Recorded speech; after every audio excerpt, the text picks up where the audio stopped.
మత్తు పదార్థాల రవాణా నియంత్రణపై తెలంగాణ ప్రభుత్వం సీరియస్ గా ఉంది. రాష్ట్ర వ్యాప్తంగా విస్తృతంగా తనిఖీలు చేపట్టి ఉక్కుపాదం మోపుతోంది. ఈ క్రమంలోనే భద్రాద్రి కొత్తగూడెం జిల్లాలోని లక్ష్మీదేవిపల్లి మండలం రేగాల క్రాస్ రోడ్డు వద్ద నిర్వహించిన తనిఖీల్లో భారీగా గంజాయి పట్టుబడింది. పోలీసులు చేపట్టిన వాహనాల తనిఖీల్లో రాజస్థాన్ కు చెందిన లారీ అనుమానాస్పదంగా కనిపించడంతో తనిఖీ చేశారు. అందులో 1.62 కోట్ల విలువైన 650 కేజీల గంజాయిని స్వాధీనం చేసుకున్నారు. ఇది రాజస్థాన్ నుండి రాజమండ్రికి తరలిస్తున్నట్లు పోలీసులు తెలిపారు.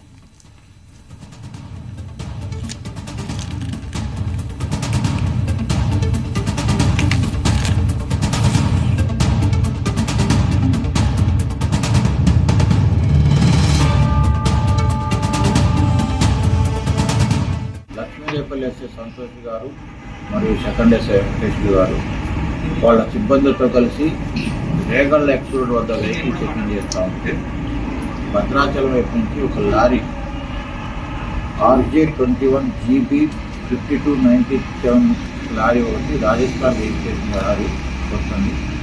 దాన్ని ఆబ్జెక్ట్ చెక్ చేస్తే దాంట్లో గంజాయి ఉంది.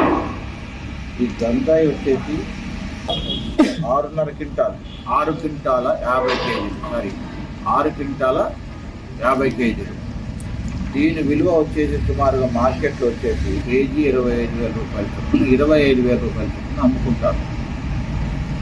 ఇది ఈ లారీ రాజస్థాన్ నుంచి మూంగాల్ లోడ్తోని రాజమండ్రి వచ్చింది.